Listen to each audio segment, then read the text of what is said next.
Bob Gallagher has the real estate market covered. This is Real Estate Matters with Bob Gallagher.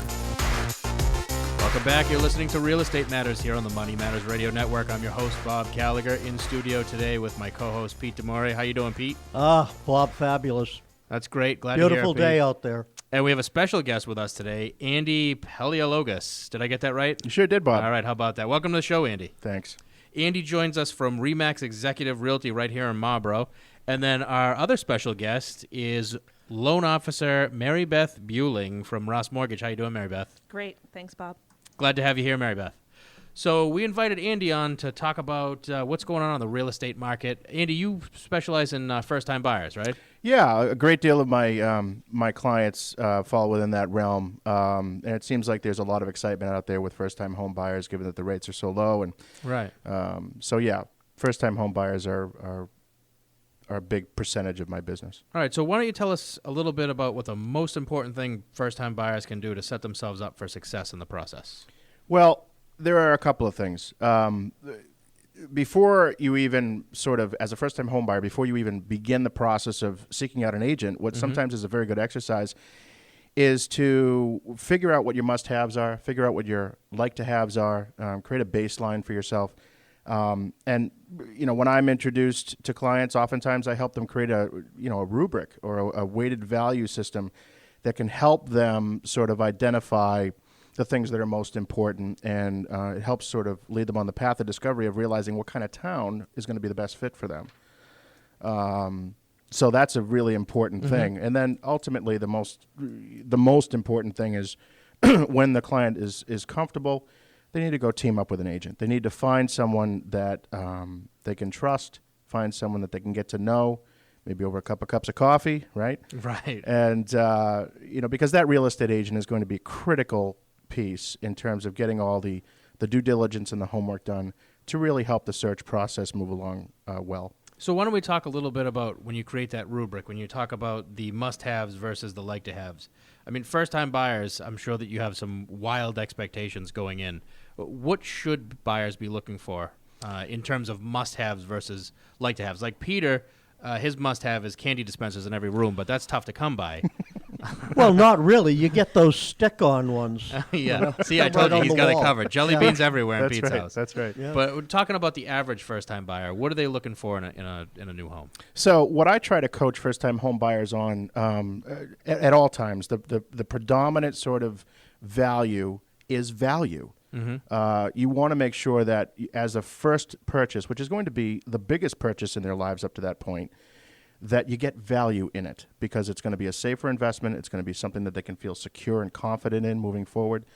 And aside from that, once you've established that that's the most important thing, now you can start talking about how many fireplaces and garage spots and all those, fun things to talk about later. But value is the most important thing. And a good agent will be able to help determine, where you're going to find that best. Then after that, how big of a house do you want? How much square footage? That's something that we can help translate. How many bedrooms? How many bathrooms? How long do you plan on being in that house? Because is it going to be a stepping stone to something bigger? Or is it going to be something you're going to stay in for a while? If you have pets and you're looking at condominiums, well, we have to know that. That's going to be something to really take into consideration because a lot of complexes don't allow them. So it could really run the gamut. How is it heated? Is it near good amenities in the town that you're looking at? The shopping centers, or do you have to drive 50 minutes to be able to go buy a gallon of milk? There's lots of things that go into play. Okay. And what about condos versus single-family homes? Where do you stand on that? Because sometimes it makes sense, and sometimes, when you factor in the additional purchasing power you have when you get rid of the condo fee, it can be a big difference in purchase price, sometimes $50,000, $60,000, $70,000. Absolutely. The condo fee, a lot of folks, especially first-time home buyers, just quite don't capture that. And condo fees can run the gamut. I mean, they can be as small as $100 a month, but they can be as large as $400 a month, $500 a month. It all depends on what kind of complex, what's included in the condo fee. But it does take a bite out of your purchasing power should you decide instead to purchase a single-family home. One of the things you mentioned when we started talking before the show today was that if you buy a single family, there's more of a chance for equity appreciation because you can put in some sweat equity and do some enhancements. What are you talking about when you talk about basic improvements that a home buyer can make to a home? So basic improvements, that may be the I would tweak that question a little bit. Sure. Where are you going to get the most bang for your buck? I think is a very important question to ask. Right. And putting in a fence may improve your comfort level on a piece of property, but it's not going to increase your resale value per se tremendously. It's all about kitchens and bathrooms. And for all you guys out there, who appreciate the HDTV, that is one thing that's going to get hammered across to you. Just don't believe all the hype. If the project costs $80,000, it costs $80,000. Don't think that it happens overnight with a switch and only a $10,000 investment. Yeah, but you're probably not going to have sponsors for your home renovation. No. locally. Unless you're really connected in town. And if you do, I want to know what your connections are, too, so we can... Although the Hershey Candy Company may sponsor Pete's renovation. You never know. Hey, listen, I would take a gift from a family member to buy some candy. But Bob, it's a good question because one of the things that people often ask is an agent is what's better, buying a condo or buying a single family home, and there really is no right answer to that. It really just depends on what you're coming to the table with in terms of your expectations for lifestyle. And I work with a number of young professionals who just really don't want to have to deal with the daily responsibilities of having to do a lot of maintenance on the exterior of their homes and things like that. So condos may be a better fit for them. You don't want to deal with the lawn care and That's the right. plowing. I mean, if you lived in a condo this year, boy, was that a win. Can you imagine? So the bad news is, you've had to do a lot of rigorous manual labor. Good news is you haven't had to go to the gym, so you've probably saved money there. That's true. That's true. Although this is my first year out of a condo, so not a great year to deal with plowing a driveway and snow blowing sidewalks and whatnot. We really enjoyed last year just looking at everybody else having to do the shoveling. I'm sure you did. So what do the average buyers get? You serve the 495 belt, so you go all the way from Franklin up to Merrimack Valley, right? Sure, absolutely. What are your average first-time buyers getting for the money, and what's an average? Is it 2 or 3 bedrooms they're getting, and is it in the lower end of the price range? You seeing people starting to pony up more dough to not have to deal with upgrades or updates? So that's a great question. I think that there is one of the benefits of the market right now is that there is, believe it or not, a lot of newer construction happening with condominiums. There are a lot of buyers out there that are realizing that they can get good bang for their buck with condos.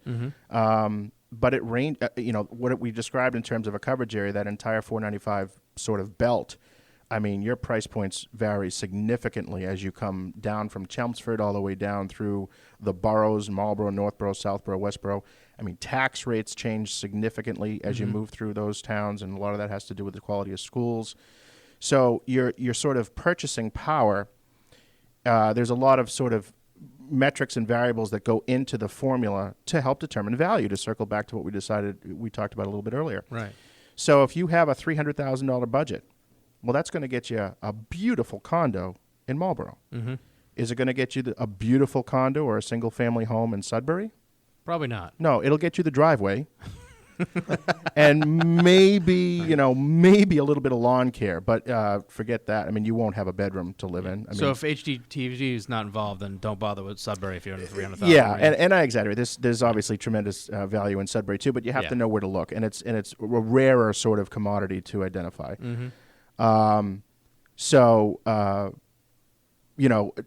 Equity is always a very important thing for first-time home buyers, and those towns that offer a lot of opportunity for growth because the trend in that town is on an uptick, that's always something great to target as well. So that's the job of a good realtor.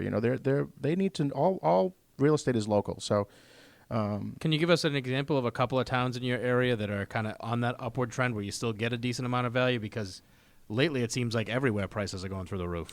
So Marlborough is definitely one of them, and I'm happy to say that because it's where I live. It's where I house my business. It's a lucky circumstance that I'm in a town like that. Hudson has value there. Believe it or not, Northborough has some good value right now. Really? That surprises me. Yep. The tax rate's a little higher. The schools are fantastic. But you can still find value. For an upper end sort of home, something in the high 4s, mid 5s, you're going to find that property is pretty comparable as you go from zip code to zip code in the boroughs. Wow. Believe it or not. And then down as far south as Franklin. There's some good value to be had there as well. And it really just depends on what's important to you in terms of amenities when you're creating your rubric, if you will, your weighted value rubric. Right. While we're talking about buying, I'd like to give out your contact info, Andy. It's Andy Paleologos from Remax Executive Realty in Marlboro. So if you're thinking about buying or selling anywhere on the 495 belt, in particularly in the Marlboro, the borough areas, give Andy a call on his cell at 617-413-0480. Again, it's 617-413-0480. Why don't we talk a little bit about how we can make sure a buyer is protected through the entire process? That's a huge concept. It's a huge discussion topic. We could probably do 3 shows on that. But there's a lot of sort of trepidation and nervousness and anxiety that goes along with being a first-time home buyer. Number one, it's a huge event in someone's life, right? We've all been there. The contingencies. So that you'll hear that word a lot as a first-time home buyer. If your agent is sort of leading you along the path of discovery on what an offer looks like, a good offer is going to protect that client by creating a lot of contingencies. That could be, we agree to buy the home so long as it appraises out. Right. So long as, after the home inspections, there's nothing serious or structural going on that can't be addressed, okay? So long as, the dates work, so long as you've had an opportunity to do enough due diligence at City Hall, find out if there's any work that's been done in the home that has not been permitted, things like that. So there's a lot that goes into constructing an offer, and the biggest, most important piece of that is not the price. It's actually the protection that a good buyer's agent is going to build into that document so that it protects that client from square one to the end of the day when you actually get the keys. Right. That's good. That's good. So it's You're really you're like a program manager. You're responsible and in charge of the whole thing, from soup to nuts. Yeah, in charge of is an interesting way to phrase that, Pete. Yeah. The way I look at it, I'm a former teacher, so one of the things that sort of carries with me from that career to this one is the idea of facilitation. Okay, so we're not there as a purveyor of knowledge. There's no didactic learning taking place. What's really happening is you're helping someone by taking them by the hand and going and recognizing their pace and adapting your approach as a good agent to the pace that's necessary so that they can absorb things and feel comfortable all along the way. And so it's really true facilitation. And there's tremendous feelings of great self-worth and when you do that well. Yep. So. right. Andy, when do you, in the process, bring in a loan officer to look at the financing of your new first-time home buyer?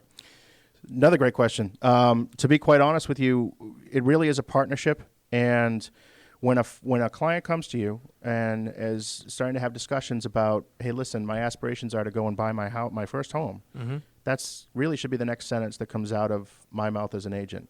Hey, do you know of anybody that can help you from a loan perspective? And because it's going to be really important, it helps set expectations to understand where you sit in terms of your debts, your ratios, your credit, what that whole financial picture looks like, because that is the formula that's going to tell you what your buying power is. So at the very beginning, when I'm starting to do the research for my new clients, I try to hook them up with people like Mary Beth here at Ross Mortgage because it really is a tag team effort. And a good loan officer is going to work in partnership with that agent as well, so that we're all working together towards the same goal. Good. Very good. One of the other things I wanted to ask you about, Andy, is there's a lot of costs involved with buying a home. I mean, the down payment and other things like that, but what are the costs that are involved that would be upfront and out of pocket that wouldn't be, just a down payment? Great question. A lot of people think that it's just a down payment and then, hey, give me the keys. It doesn't work like that. So upfront costs, you're going to have to spend a few $100s on a home inspection. It's not a mandatory thing, but I use my strongest recommendation with all my clients that get yourself a professional home inspection. Right. It's going to help you understand the systems of the home. Even it's not just about finding out what's wrong with the house, right? It's about learning how the heating system works. It's about learning how the appliances work. It's about all those types of things. So you're going to have to pay a little bit for an inspection, and that is the best return on your investment you can ever have. It's going to give you peace of mind and comfort in buying your home. You're going to have to pay for a formal application with your mortgage lender, and that can oftentimes be later down in the continuum, but sometimes it happens up front when we have an accepted offer. It all depends on the relationship you have with your agency. Okay. And that will trigger an appraisal. That's part of the process that you're going to want to include in the purchase of a home. You want to make sure that you're getting something that's worth the money you're paying for it. Right. And we've only got about a minute left. I wanted to just sum up with what the most important things are to keep in mind as a first-time buyer. So again, it's all about relationships, and you want to take your time. You want to make sure you get to know everybody involved in your transaction. That could mean your buyer's agent. That could mean your loan officer. That could mean your closing attorney. That could mean your home inspector. I mean, get to know those people, because chances are you're going to feel a heck of a lot more comfortable when you do. Right. The other thing that's really important, share your long-term real estate goals with your agent as well, because chances are it's going to be a relationship that you have for a very, very long time, and they're going to be able to help you with those stepping stones, buying and selling, as long as you want to work with them. So it's good to share that stuff up front and share in the celebration of that as well, because it's an exciting thing to do. Excellent. Andy did a great job. We appreciate you joining us on the show today. If you're listening right now and you're thinking about buying and selling anywhere on the 495 belt, but particularly in the boroughs or Merrimack Valley, you can give Andy a call. You can reach him anytime at 617-413-0480. Again, it's 617-413-0480, and that was Andy Paleologos of Remax Executive Realty. That's all for this segment of Real Estate Matters. We'll be back with more after these commercials.